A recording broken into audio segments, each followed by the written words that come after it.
Grâce aux technologies immersives, comment enrichir les parcours des visiteurs pour marquer les esprits sur la durée tout en sensibilisant au patrimoine et à l'environnement? À travers cette table ronde, nous allons découvrir des exemples d'enrichissement du parcours client pendant et post-visite. On va voir tout ça avec Florence Blond, directrice des expositions chez Nausicaa, le Centre national de la mer, l'un des plus grands aquariums d'Europe, également centre de découverte de l'environnement marin. Bonjour Florence. Bonjour. Alors tu diriges également le Blue Living Lab, c'est une plateforme d'open innovation de Nausicaa autour de la gestion durable des ressources de la mer. Et puis à mes côtés également Laurie Liaume. Bonjour Laurie. Bonjour. Alors la fondatrice de Lumisoli, ce bijou connecté qui stocke vos souvenirs de vie et de voyage. D'ores et déjà, si vous avez des questions à poser tout au long de cette table ronde, n'hésitez pas, on va prendre un instant à la fin pour répondre aux questions des participants qui nous envoient via le chat. Alors, je vous propose qu'on présente en 2 temps vos concepts. On va démarrer par l'expérience au moment présent et puis après on parlera du souvenir après voyage. Commençons avec l'immersion en réalité augmentée chez Nausicaa. Florence, tu collabores avec Saola Studio qui est spécialiste de la création d'expériences immersives pour des spectacles en réalité augmentée chez Nausicaa. Je voudrais bien que tu nous présentes un peu le fruit de cette collaboration. Oui, en fait, ce grand large, qui est donc la nouveauté qu'on a installée à Nausicaa l'année dernière, en 2022, ça vient d'une problématique qui était comment parler de la haute mer auprès de nos visiteurs, comment amener ce sujet un peu complexe qu'est la haute mer. Donc c'est cet espace qui se situe loin des côtes, à plus de 370 km des côtes, qui représente plus de 65% des océans et qui est un espace qui est complètement méconnu du grand public parce que c'est un espace qu'on ne voit pas, on a du mal à appréhender. Et donc, on a ouvert en 2018 une extension qui s'appelle Voyage en haute mer pour parler de la haute mer. Mais on souhaitait, en 2022, pouvoir mettre encore plus en lumière cet espace parce que c'est une actualité au niveau du monde de l'océan. Il y a des négociations en cours aux Nations Unies sur la haute mer. Et donc, on voulait expliquer les grands enjeux qui s'y passaient. Et voilà, on a décidé de remettre en avant notre parcours haute mer en 2022. Et s'est posé la question comment faire ça, comment rendre ludique, pédagogique, interactif ce concept de négociation internationale et de protection de la haute mer. Et c'est le fruit d'une rencontre avec le studio Saola, un studio parisien qu'on a rencontré suite au lancement de Revivre au Muséum d'Histoire Naturelle de Paris. On les a rencontrés, on a été tester la réalité augmentée au Muséum d'Histoire Naturelle. Et quand on a testé, on s'est dit, bah oui, en fait, c'est grâce à ce type de technologie immersive qui permet d'augmenter ce qu'on a d'augmenter le parcours visiteur, qu'on peut réussir à aborder le sujet de la haute mer de façon différente et de toucher d'autres publics. On va parler justement de toute cette approche de la technologie au service de la sensibilisation citoyenne, de la protection de la faune et de la flore. Et on va revenir sur ton parcours axé sur la préservation du vivant. Tu es ingénieur agro à l'IAUD, donc cette protection de la faune marine. Tu as coordonné différents projets de sensibilisation sur la préservation de l'océan depuis 2011 chez Nausicaa. Et puis avec Saola Studio, lui, on peut le dire aussi, il s'agit de Florent, il a été producteur audiovisuel aux côtés de Yann Arthus Bertrand et sa fondation Good Planet pendant 15 ans avec les célèbres documentaires Human et Legacy. Donc vous êtes très engagé sur la préservation de ce qui est bien réel, bien tangible et pourtant vous avez choisi la technologie comme outil d'expérience culturelle. Donc on va voir ensemble en quoi ces innovations technologiques immersives permettent de marquer durablement et éthiquement le visiteur. En fait, ce qui nous a plu, c'est de pouvoir emmener le visiteur dans un voyage. Et pour emmener le visiteur dans un voyage, il faut une histoire à raconter. Et c'est pour ça qu'avec le studio Saola, ça a tout de suite fonctionné. C'est qu'on est, et Nausicaa et le studio Saola, on aime raconter des histoires, on aime sensibiliser, engager le visiteur, essayer de le rendre acteur pour la préservation des ressources. Et donc, ensemble, on a réussi à construire une histoire, à emmener le visiteur dans un voyage grâce à la technologie qui nous permet de montrer des choses qu'on n'a pas dans nos bassins. Et donc, ça nous apporte un plus pour vraiment immerger et emmener le visiteur dans une plongée dans la haute mer. Et cette sensibilisation vraiment importante. Je reviens sur celui qui dirige un petit peu cette journée aujourd'hui, dont je ne suis que la voix, c'est le fameux Jules Verne et ses voyages extraordinaires, tout l'univers dans lequel on vous plonge aujourd'hui du steampunk. Et dans 20 000 lieues sous les mers, Jules Verne disait « La mer est le vaste réservoir de la nature, c'est par la mer que le globe a pour ainsi dire commencé, et qui sait s'il ne finira pas par elle ». C'est un peu une vision prédictive qui se transforme aujourd'hui. Qui sait si la fin de la vie sur notre planète ne viendra pas de la fin de la vie dans les océans. Et on sait que c'est tout le combat que tu mènes aussi avec ce voyage immersif dans les hautes mers. Alors on a vu cette vision de sensibilisation, de prendre connaissance de ce qu'on ne peut pas voir, de ce vivant qu'on ne peut pas voir. Et quand on parle de la durabilité de l'expérience visiteur, il s'agit aussi de son empreinte éthique, mais également de prolonger dans le temps le souvenir de la visite. Et c'est avec Laurie qu'on va parler maintenant de l'après-visite aussi. On va découvrir un projet qui est dédié au Travel and Remember, le souvenir après le voyage. Et donc, Laurie, je vais t'inviter à nous pitcher le concept de ton bijou connecté Lumisoli. Et je crois que tout est parti d'une expérience de voyage personnelle. Oui, tout à fait. Alors, c'est en fait au retour d'un voyage à l'étranger aux États-Unis, qui était mon rêve de gamine, on va dire. À 21 ans, je suis partie pour un stage. J'ai vécu 8 mois aux États-Unis. Et en fait, quand je suis rentrée, j'avais des tonnes de souvenirs de ce voyage qui était très important pour moi et dans lesquels j'avais besoin de me replonger, en fait, tout simplement de temps en temps. Et en fait, j'ai fait mon master en marketing et management du luxe. Et je devais en fait faire un projet entrepreneurial et cette idée m'est venue en fait de par mon histoire, mais aussi par rapport à ces souvenirs, puisqu'au fur et à mesure de la vie, ces souvenirs importants de mon voyage se perdaient un petit peu dans la masse de la librairie de mon téléphone. Et je me suis dit, mais en fait, j'ai besoin d'un espace qui soit aussi précieux que ces souvenirs-là et qui soit super accessible pour pouvoir replonger dans ces souvenirs à tout moment en fait. Et c'est de là que m'est venue l'idée de moderniser en fait le médaillon porte-photo, puisque c'est un bijou qui est très traditionnel. Et je me suis dit, voilà, au travers de la technologie, j'aimerais pouvoir avoir un espace donc précieux, sécurisé, super accessible, dans lequel je puisse replonger dans ces souvenirs à tout moment, tout simplement, et ainsi transmettre. L'idée, c'est de pouvoir raconter son histoire au travers de ces souvenirs et de les transmettre en fait à la génération future pour un peu moderniser cette tradition. Et oui, la tradition de la transmission du bijou. D'ailleurs, tu le portes sur toi. Je pense qu'on peut le voir peut-être à la caméra, ce joli bijou Lumisoli, donc un bijou connecté. Et un vrai bijou.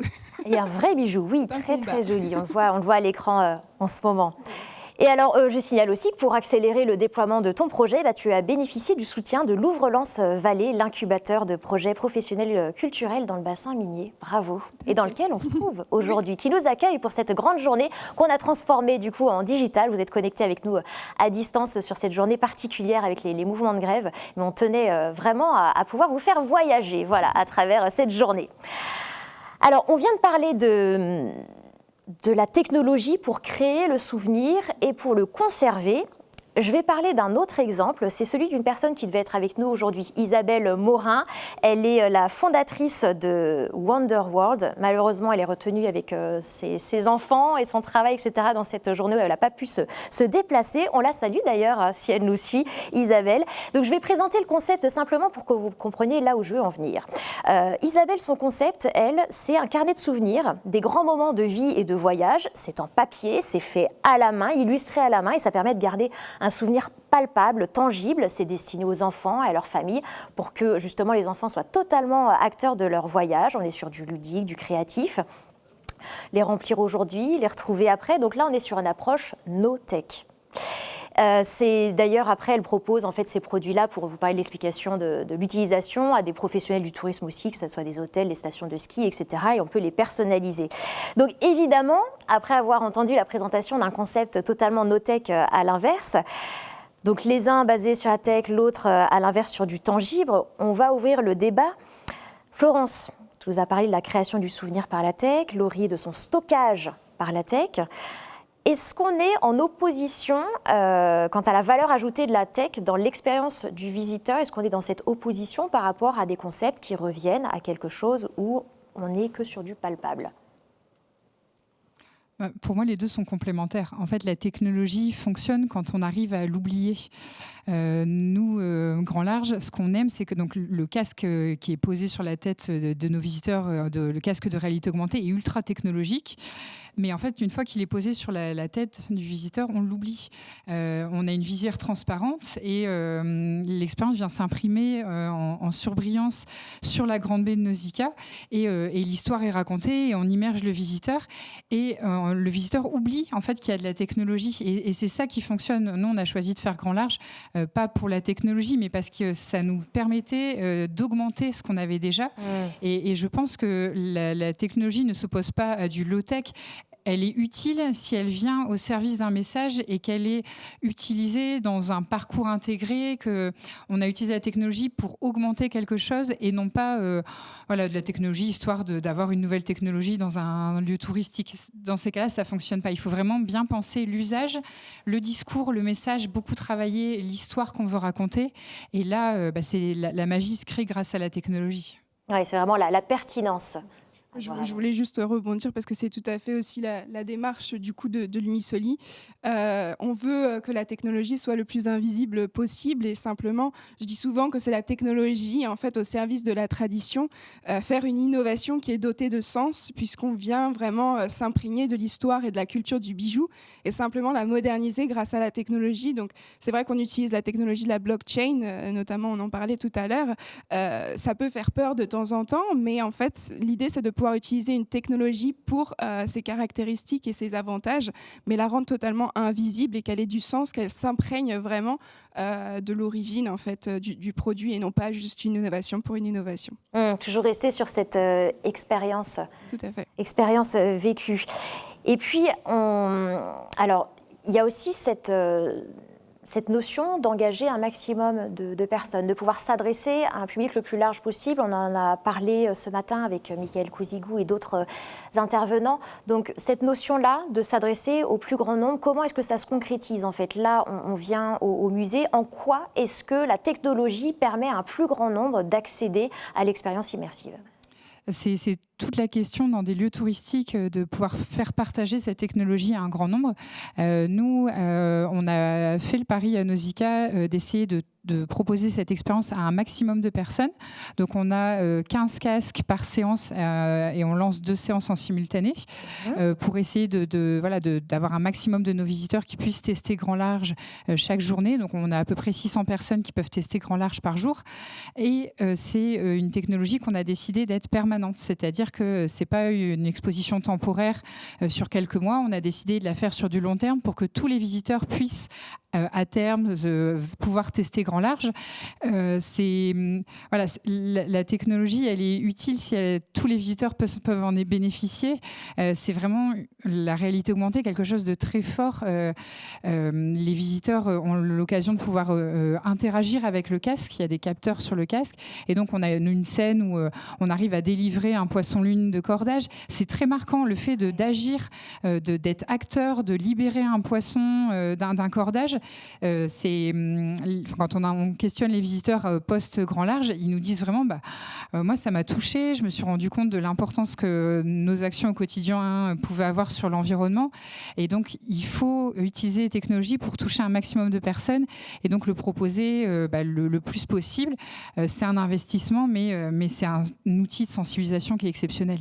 Et on sent l'importance de cette émotion aussi qu'on va venir créer et cette pertinence de la technologie pour accompagner cette émotion, faire qu'on va garder un souvenir marquant. D'ailleurs, du coup, j'imagine que c'est toute génération confondue qui peut venir à Nausicaa et profiter de cette expérience immersive. Quels sont les retours en fonction des différentes générations ?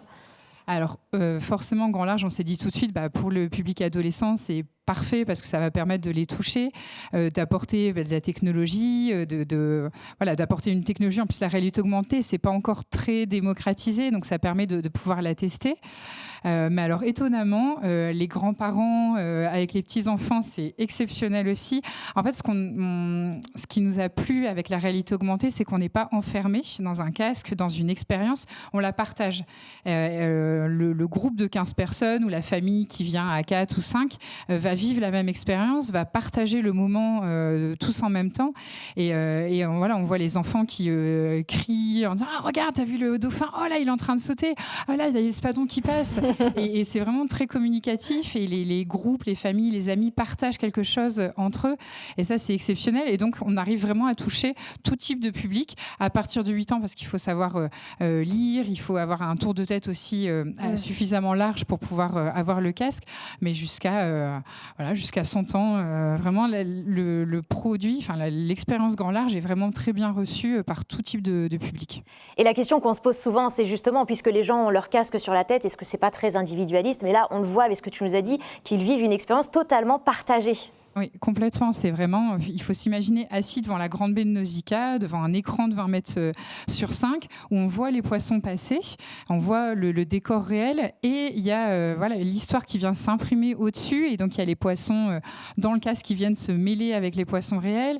Ce qu'on voit à une place, la personne qui est 3 places à côté voit la même chose et interagit au même moment. Donc il y a vraiment ce côté, et puis on continue à se voir avec son voisin, on n'est vraiment pas isolé. C'est ça. Et donc c'est un vrai moment de partage. Comme tu disais, on continue de voir ce qui se passe autour de nous. C'est tout l'intérêt de ces casques qui ont été développés aussi, d'être dans cette expérience virtuelle, mais en même temps d'être complètement connecté et de voir les autres et de pouvoir interagir. Tout à fait. Laurie, toi, de ton côté, ça en est où le développement du bijou Lumisoli ? Alors, pour le développement, donc on a le prototype qui a été réalisé. J'ai encore une période de développement en termes de technologie. Donc, comme je le disais, on utilise la blockchain et qu'on veut absolument invisible pour des raisons que François-Xavier expliquait juste avant, vraiment reprendre le contrôle de ces données numériques. Donc, pour le moment, voilà, je vais lancer une campagne de crowdfunding en avril prochain pour aider justement le financement de cette partie-là. Et le pré-lancement est prévu pour la fin d'année. Très bien. Et l'accueil des personnes, j'imagine que tu as fait un benchmark, l'accueil des personnes en fait par rapport à la technologie pour venir stocker ces souvenirs et pour venir créer comme ça cette expérience de voyage. On sait qu'il y a beaucoup de personnes qui sont assez nostalgiques des albums photos, de pouvoir justement feuilleter ensemble, en famille. Donc quel est l'accueil reçu par ce bijou connecté ? Alors en fait, tout simplement, je pense que la valeur ajoutée qui ressort le plus, c'est vraiment la vidéo, avoir le son, avoir des mémos vocaux, etc., qui donne vraiment une note en plus en fait à cet espace de stockage et à ce souvenir, puisque c'est vrai que quand on a un album photo, le souvenir est assez figé, et en fait avec Lumisoli, on n'a pas du tout cette contrainte, c'est-à-dire qu'on peut vraiment stocker de la vidéo, des mémos vocaux, et c'est vrai que le son d'une voix, par exemple, si on perd un être cher, le son d'une voix, c'est ce qu'on oublie principalement en premier, et c'est vrai que le retour des personnes que j'ai pu contacter, en tout cas face à ce large choix, on va dire, de fichiers est vraiment positif concernant en fait les fichiers qui sont vidéo, mémos vocaux, etc. Et il y a aussi cette notion de pouvoir raconter un petit peu son histoire derrière, puisque chaque souvenir est accompagné d'une histoire. Donc c'est optionnel, c'est pas forcé, mais l'idée c'est de pouvoir vraiment raconter son histoire au travers des souvenirs et transmettre du coup à la génération future. Je pense que c'est ça aussi qui plaît énormément, pouvoir transmettre une histoire qu'on a écrite un petit peu comme son jardin secret, un journal intime, vraiment une histoire qui nous touche et qui est la nôtre, et pouvoir la transmettre en toute discrétion, en toute intimité à la personne qu'on a choisie. Voilà, une relation très cocon comme ça, on sent. Et alors, à ce que tu dis, c'est aussi des personnes qui ont cette envie de transmettre, donc c'est pas seulement des très très jeunes personnes qui sont intéressées, c'est aussi des personnes qui ont déjà cette envie de dire je vais pouvoir transmettre ce bijou qui garde précieusement mes souvenirs. Et encore mieux, c'est vrai que j'ai beaucoup de retours de personnes qui me disent mais je veux absolument acheter ce bijou-là pour ma mère, pour ma grand-mère, ou voilà, qui pensent déjà à la génération future en se disant je veux que l'histoire en fait de mes parents soit préservée, et c'est vrai que c'est très touchant parce qu'en fait c'est la personne qui va recevoir le bijou qui est en fait initiatrice à un moment donné de ce partage. Donc on voit que le patrimoine, en tout cas des souvenirs, le patrimoine familial a toujours cette place très importante dans le cœur des gens, malgré toute la technologie qui va avec. Exactement. Alors, vous le voyez, j'ai une oreillette, c'est-à-dire que j'entends ce qu'on me dit en régie, et visiblement, en régie, il y a un grand romantique qui me demande, qui est très intéressé de savoir, est-ce qu'on peut faire des déclarations d'amour ? Il a peut-être un message pour vous.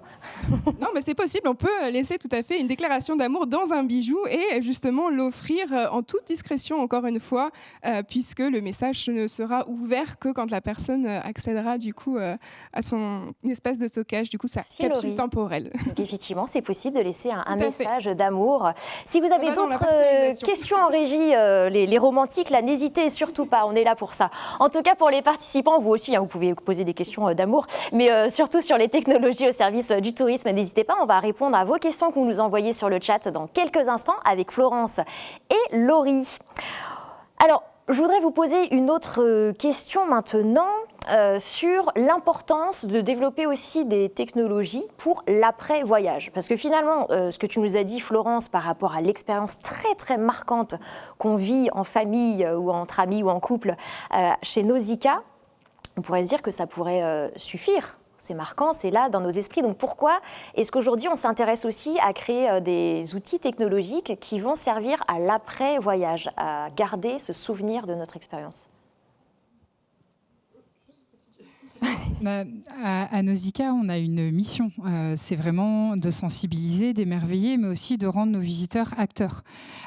Pour nous, une visite réussie, c'est quand le visiteur y ressort en disant il faut qu'au quotidien, j'agisse pour préserver l'océan. Et donc, toute la visite est faite pour que le visiteur, derrière, il ait envie de faire plus attention à l'achat de ses produits, qu'il regarde d'où viennent ces produits de la mer, est-ce que c'est la bonne saison pour les consommer, est-ce que le stock se porte bien, de ne plus consommer de plastique, de faire des ramassages de plage, de vraiment s'engager pour l'environnement.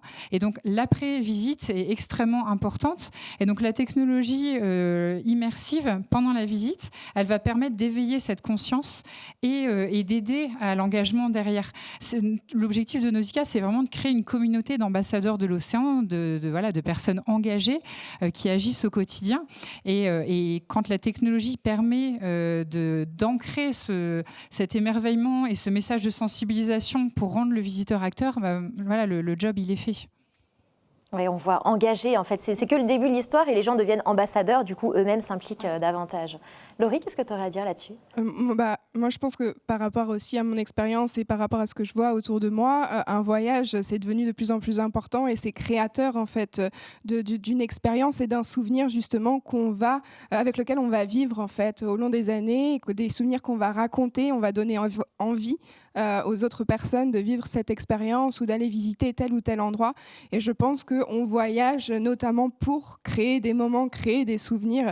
Donc l'après est tout à fait important. Et voilà, comme je disais, à l'ère du numérique, en fait, pourquoi j'ai voulu moderniser ce médaillon porte-photo, c'est parce qu'on ne peut plus en fait résumer sa vie à simplement un être cher ou une photo simplement.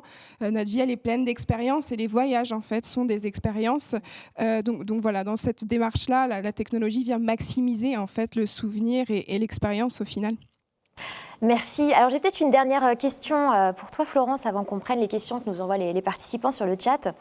Je voulais savoir ce qu'apportent vraiment aux professionnels du tourisme ces technologies, ces solutions pour améliorer l'expérience et marquer durablement le visiteur. Déjà, est-ce qu'elles sont accessibles à tous les sites et établissements touristiques ? Je pense que les technologies sont accessibles à tous les sites. Après, ça dépend vraiment de la stratégie du site et quelle est l'utilisation qu'ils souhaitent en faire. On peut tout à fait envisager une expérience en réalité augmentée ou en réalité virtuelle pour 5-6 personnes sans que ça soit des budgets trop importants. Donc la technologie, elle est accessible à tous. Après, il faut vraiment réfléchir pourquoi on veut la technologie, quel est le message qu'on souhaite faire passer. C'est vraiment... à chaque fois de se dire qu'est-ce que je souhaite faire, quel est mon objectif, comment je veux faire passer un message. Et la technologie, après, on voit celle qui répond aux besoins. Je pense qu'il faut vraiment voir la technologie dans ce sens-là. Très bien. Merci beaucoup à toutes les deux, Laurie et Florence. Alors, on va maintenant découvrir les questions qui ont été envoyées sur le chat par les participants de cet événement. Et on a une première question qui s'adresse à Florence. Aujourd'hui, est-on prêt à renoncer à des expériences sensorielles pour la préservation de l'environnement et des écosystèmes ? Alors, si je comprends bien la question, est-ce que, par exemple, on serait prêt à ne plus faire vivre à nos visiteurs la magie de rencontrer des poissons, de ce côté découverte, aller nager avec les dauphins, etc. Nous, on a toujours eu ce principe à Nausicaa, c'est qu'on ne veut pas remplacer le vivant par de la technologie. Le but, c'est pas de faire des aquariums virtuels. Rien ne remplace la beauté du vivant, l'immersion qu'on peut avoir quand on rencontre pour la première fois un enfant qui voit pour la première fois un requin ou un poisson clown. C'est des expériences qui sont tellement marquantes, on ne pourra jamais remplacer ça. En plus, le milieu marin, c'est quand même un milieu particulier. Très peu de gens ont l'occasion de pouvoir plonger, de pouvoir découvrir en réel la beauté du monde sous-marin. Et donc, les aquariums ont ce rôle de sensibilisation et d'émerveillement. Donc, non, nous, on n'a pas du tout pour objectif de remplacer le réel, l'expérience sensorielle réelle par de la technologie. C'est vraiment un plus pour montrer des animaux qu'on n'a pas dans nos bassins, des animaux qui sont très grands. Dans Grand Large, on a un requin-baleine qu'on n'a pas à Nausicaa, qu'on ne veut pas avoir à Nausicaa. Ouais. Ça permet de pouvoir le montrer à taille réelle, donc de pouvoir montrer aussi la beauté du milieu naturel grâce à la technologie. Mais c'est du complémentaire. On l'envisage vraiment comme ça. Très bien.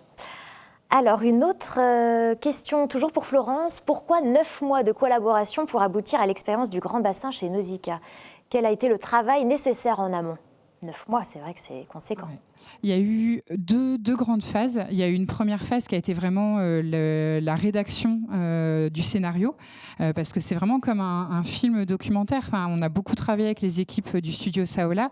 Quelle était l'histoire qu'on voulait raconter, quel était le message scientifique, quel était le discours, qu'est-ce qu'on voulait obtenir au bout des 10 minutes d'expérience. Donc il y a eu un gros travail de rédaction comme pour un film. Le choix des espèces. Après, toute la deuxième phase, c'est la modélisation, c'est la réalisation technique. Donc là, c'est plus Saola, c'était la partie de Saola, de modéliser les animaux, donc vraiment de modéliser toutes les parties déjà,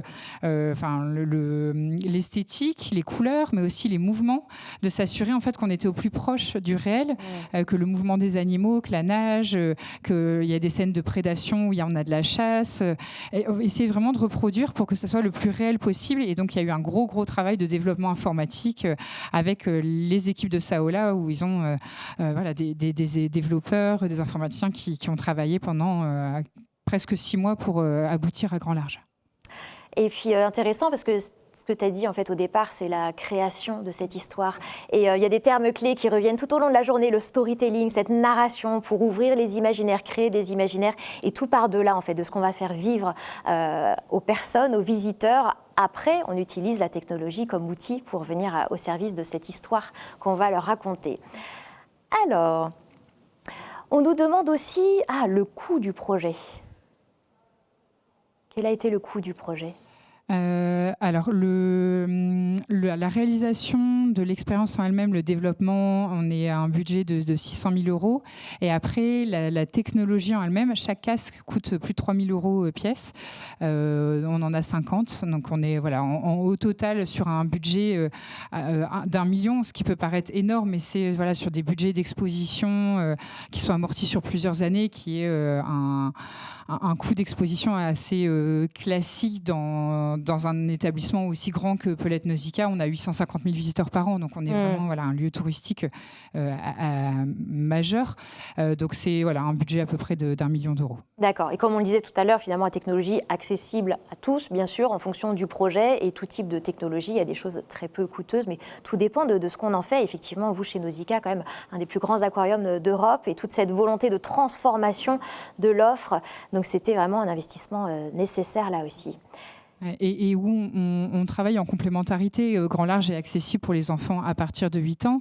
Et on a créé une autre offre aussi pour les plus petits, une déambulation dans Nausicaa, un atelier qui s'appelle...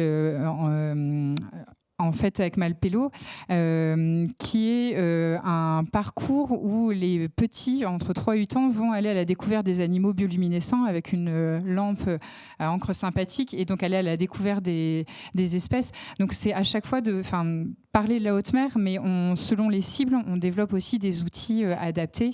Et donc les deux offres étaient complémentaires en 2022. Ouais, sympa. Alors, on a une question maintenant pour Laurie. Concrètement, comment je peux partager mes souvenirs avec mes proches grâce à ce bijou ?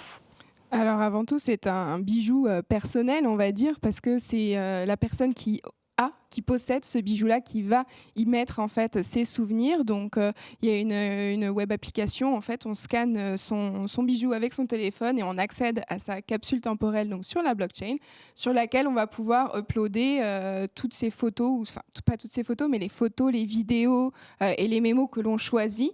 C'est vraiment les souvenirs, les plus beaux souvenirs en quelque sorte, et pouvoir raconter en fait son histoire. Le partage en fait avec ses proches se fait sur le moment en fait où on veut montrer ce qu'on a dans sa capsule temporelle. Donc moi je peux très bien montrer à ma fille ce qui se cache dans ma capsule temporelle et lui expliquer chaque souvenir ou lui lire en fait la description qui est attachée au souvenir.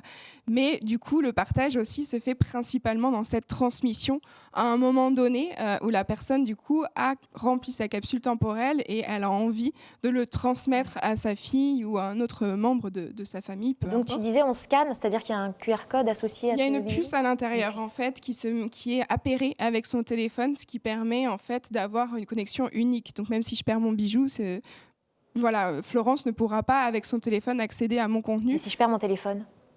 Ça, il y a un backup en fait. Chaque bijou a un numéro de série qu'on va pouvoir associer. Donc vous pouvez nous contacter et on pourra en fait reproduire un bijou qui sera connecté à cette capsule. Ok. Voilà, là-dessus, il y a déjà du backup. Mais voilà, le partage se fait principalement dans cette idée de transmission. Donc on prépare en fait une capsule temporelle pour la génération future ou alors un proche pour un anniversaire, ou si on veut préparer en fait une capsule temporelle pour son enfant, des souvenirs de vie, etc., et qu'on veut lui donner à ses 18 ans. Voilà, c'est dans ce sens-là que le partage se fait avec les personnes de notre choix et pas... Voilà. Eh bien. Alors ça nous amène à la prochaine question qui t'est adressée aussi, Laurie. Quelle est la durée de vie de ce bijou ? Comment les souvenirs sont-ils protégés et sauvegardés ? Alors, comme je disais, en fait, on utilise la blockchain. Donc, en fait, cette capsule temporelle est sous forme de NFT.